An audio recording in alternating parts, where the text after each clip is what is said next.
It's interesting. But here we're looking at this huge increase in the use of drones to attack innocent people, to hunt out and kill these evil terrorists who are hiding in the border country between Afghanistan and Pakistan. And the pretext that is always used is that Osama bin Laden is hiding there.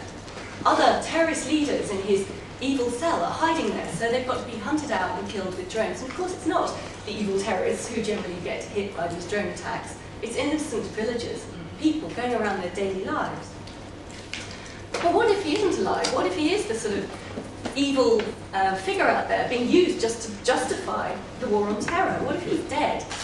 And yet they're using him as an excuse. I think that is a fundamental question that, again, all thinking people should be asking themselves, researching for themselves, and putting pressure on the media to do some research, and also their elected representatives to look at these subjects. Especially as it's not just drones, of course. CIA is working extensively now in Pakistan. MI6 is working over there in liaison with the Pakistan Service Intelligence Agency. And there are questions around, for example, the CIA's involvement of what they're getting up to, the legality. There are questions of whether they could even be prosecuted for their use of drones in this border warfare. And of course, there are questions about whether or not the intelligence officers will get prosecuted for their involvement in torture as well, for the extraordinary rendition, the kidnapping, torturing, persevering of a whole variety of innocent people. So, as I mentioned, those are the two lessons I think I would like to pull out from my personal experience, would be this lack of accountability, this groupthink that leads to a sort of fascistic slide down path where the people will just follow orders and get worse and worse unless they are held to account. And also to the notion of what is the real basis for the war on terror? Can it be justified? And if not, if facts contradict the official account, what are we going to do about it? Are we going to continue to sit by and watch a wholesale erosion of civil liberties and human rights in this country and abroad? Or are we going to say enough is enough and put pressure on our government to have another investigation, on our governments to have another investigation, to have a rethink, and to draw a halt to the atrocities that are being committed in our names in many countries in the Middle East? So I would say the lesson tonight is do your own research. Don't necessarily believe everything you read in the media, of course. But the intelligence agencies are, I think, one of the key problems. Their empires and their power and their lack of accountability, the fact they can lie and get away with it, the fact that they can take us into wars and get away with it, and the fact that they can torture other human beings and get away with it. So we need to hold these people to account. So that's my message tonight. Let's have a rethink about the role of the intelligence agencies in our countries. We need oversight, we need transparency, and we need accountability. We live in democracies. We are not supposed to have spies running amok in the background, getting away literally with murder. This is a democracy, and they should work within the law. There are laws in place to make sure that they adhere to these basic rules of democracy, and they're not being held to account. So let's have a rethink and open up our democracy to proper representation. Thank you very much.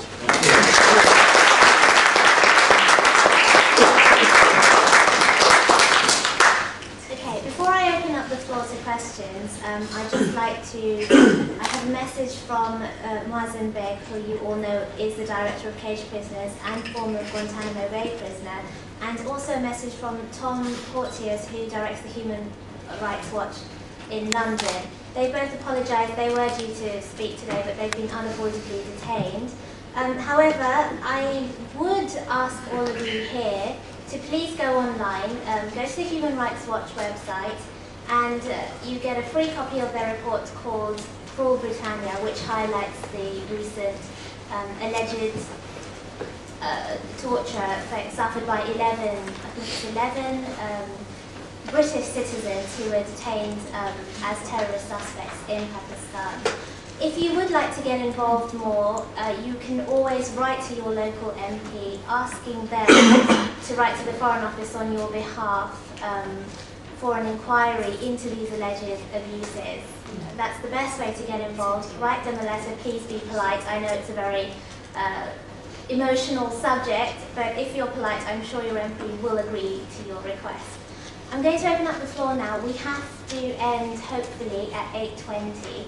But I would ask those who would like to first of all direct the questions to Annie Machon to go first because she has to take a train, so we have to accommodate her as best we can. 8:20 is fine. Okay, 8:20 is fine. Okay, in that case then, anyone who has questions, we'll take 2 or 3 to begin with, let the panel answer, yeah, and then go from there, time permitting. Okay, I see the first 3 questions. The 2 gentlemen in the back and this gentleman, and then you next. Can the gentleman right at the back wearing the purple patch go first? Ladies and gentlemen, I am a director of a small but long-established, relatively long-established foreign policy monitoring group called CANA UK. We are actually originally Christians. That's how the title came out. And we started off in 1999 as Christians Against NATO Aggression. What we've seen, that was regarding Yugoslavia. Now, but what we've seen now is a continuance of that aggression in Afghanistan, and more or less, not only under the NATO umbrella, but directly American involvement. Now, what I would like to ask a question is of the Deputy High Commissioner. And I think, incidentally, I think he's a very agreeable gentleman, and I much appreciated what you had to say. However, there is a question, and it's a very difficult one, because is it not humiliating to be a representative here in this country, of a sovereign state, technically, Pakistan, which is in alliance with a big brother superpower, which apparently has a license from the Pakistani government to kill Pakistani citizens without any judicial or process at all. Now, I mean, this is a disgraceful way for the United States to treat Pakistan. Is there no sense of shame among the Pakistani population of what is going on? Is there no desire for this satellite, not merely poodle-type status as with Tony Blair, to be removed? I mean, we in Britain are in the same condition. We were allies of Bush, and we could face the same thing. If you fall out with the Americans, if you are their allies, they turn on you. And this is what we're going to get from the Americans as they become more and more erratic, just violence for absolutely no purpose whatsoever. What is the purpose of doing a blitzkrieg on Kandahar, which is what they're planning? I mean, how will that mean any peace to Afghanistan? Okay, thank you. The gentleman next to you. My name is Moin Yassin from Global Vision 2000. Any of the speakers are welcome to address the points because they did throw insight. Firstly is Blackwater, I'm surprised. The biggest mercenary army, private army in the world wasn't mentioned, and its role in Pakistan, now called XE Services. I'd like Annie maybe to make a comment, and also the Pakistani government rep, the role of American secret services basically, or mercenaries, causing chaos in the country and inflaming divisions. Secondly, I think this issue of the military, spies and all the rest of it, James Bond, I think we've got to put it into context. It's glamorised in this city. We've got Vauxhall down the road.